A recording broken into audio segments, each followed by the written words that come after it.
بسم اللہ الرحمن الرحیم۔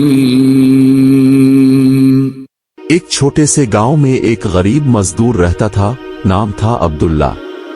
سارا دن وہ مٹی، پتھروں اور دھوپ میں کام کرتا، پسینہ بہاتا، مگر جب شام کو گھر لوٹتا تو چہرے پر ہمیشہ ایک مسکراہٹ ہوتی۔ ایک دن ایک آدمی نے عبداللہ سے پوچھا، عبداللہ، تمہارے پاس نہ پیسہ ہے، نہ آرام، نہ دنیاوی سکون، پھر بھی تم ہر وقت خوش کیوں رہتے ہو؟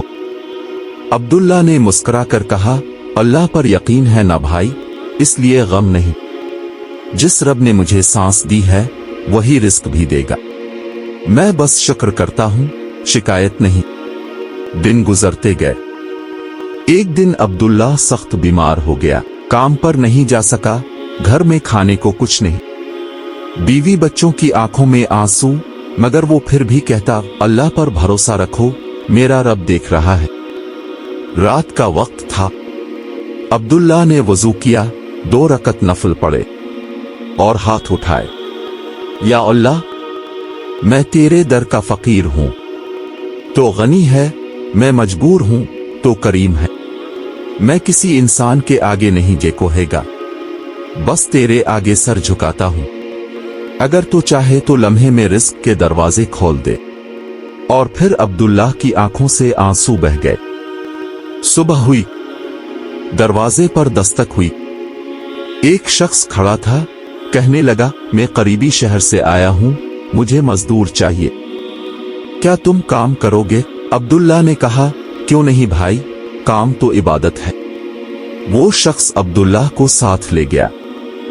جب جگہ پر پہنچا تو دیکھا وہ ایک بڑی عمارت تھی، جہاں مزدوروں کو روز کا مزدوری نہیں بلکہ مہینے کی تنخواہ دی جاتی تھی۔ پہلے دن عبداللہ نے دل سے کام کیا، محنت، ایمانداری اور سچائی سے۔ کچھ دنوں بعد وہی مالک اس سے اتنا متاثر ہوا کہ بولا، عبداللہ، تم جیسے لوگ بہت کم ہیں، میں تمہیں اپنی کمپنی میں مستقل رکھنا چاہتا ہوں۔ عبداللہ کی آنکھوں سے خوشی کے آنسو نکل آئے۔ اس نے دل میں کہا، میرے اللہ، تاب نے میری دعا قبول کر لی۔ پھر عبداللہ نے کبھی غرور نہیں کیا، وہ روزانہ فجر کے بعد دعا کرتا، یا اللہ، اگر تاب کسی سے خوش ہوتا ہے تو اسے آزماتا ہے، اور جو صبر کرتا ہے تاب اسے بے حساب نواز دیتا ہے۔ عبداللہ کی یہ بات دلوں کو چھو گئی۔ پورے گاؤں کے لوگ اس سے سبق لینے لگے، اور وہ ہمیشہ کہتا، یہ رزق دراصل اللہ کے ہاتھ میں ہے، بس دل میں یقین ہونا چاہیے۔